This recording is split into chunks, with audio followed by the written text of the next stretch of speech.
Assignment 2, Analysis Through Making, a review of the Oxbow by Thomas Cole, followed by a series of my own images that explore, challenge and pay homage to the conventions and visual codes of the original painting.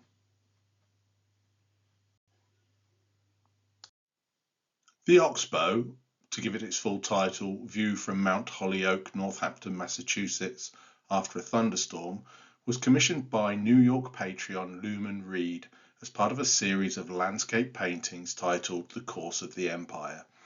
The series explored the cyclical nature of how an empire rises and falls. Lumen was patron of the arts and a businessman. The painting is located in the Metropolitan Museum of Art in New York City. It's a large painting, 1.3 meters by 1.9 meters, that's about 5 foot by 6 foot, and is oil on canvas. The painting viewpoint is from a raised perspective of a romantic panorama of the Connecticut River Valley after a thunderstorm. The image is split into two. On the left-hand side, a sublime, dark, awe-filled vista evoking a sense of emotional intensity. On the right, a picturesque scene that is visually charming and aesthetically pleasing, full of light.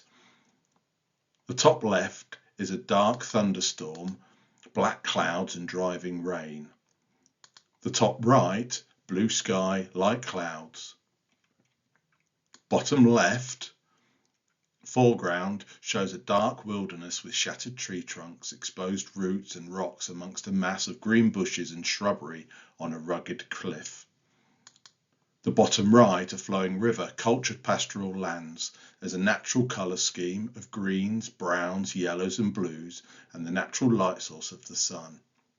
The picture emphasises the beauty and harmony in its composition of rolling hills, quaint cottages and serene landscape. The image is a natural and realistic portrayal of a rural landscape. There are leading lines in the vertical rain giving a sense of movement. Also, the lines of the tree trunk on the left and the diagonal barrier of the tree line between the cultured land and the wilderness. The aggressive lines on the left of the image are countered by the curved, soothing lines of the river and mountains on the right-hand side of the image. The leading lines direct the eye from right to left away from the picturesque nature of the right-hand side of the image, as if the wilderness is being driven back by man. The painting includes a lot of fine detail, including a self-portrait of the artist, his easel, rucksack and umbrella in the foreground. He's turning his head towards the viewer as if the viewer has walked into his painting and captured his attention. There's a ferry crossing the river, grazing livestock, and several houses with smoke coming from their chimneys.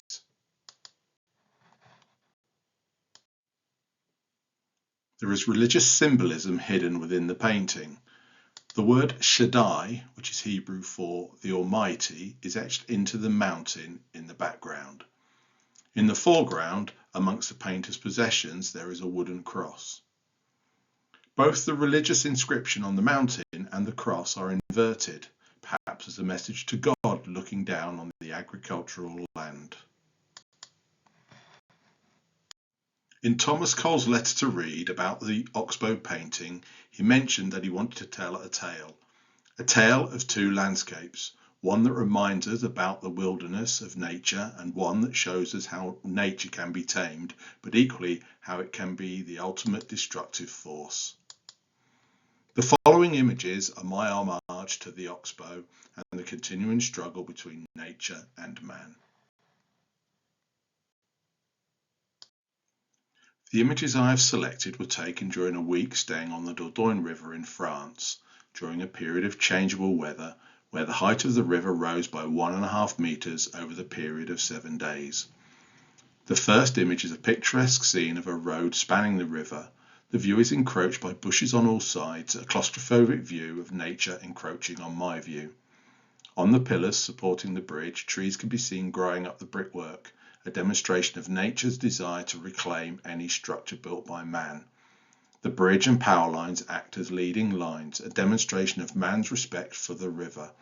There's no realistic way of crossing the river with mass transport or getting electricity across it other than spanning it at height. This image is similar in format to Thomas Cole's The Oxbow, as the landscape is split into two. On the left, the cultured, picturesque landscape of a park, rolling green lawns, a man-made beach, and small, well-kept trees.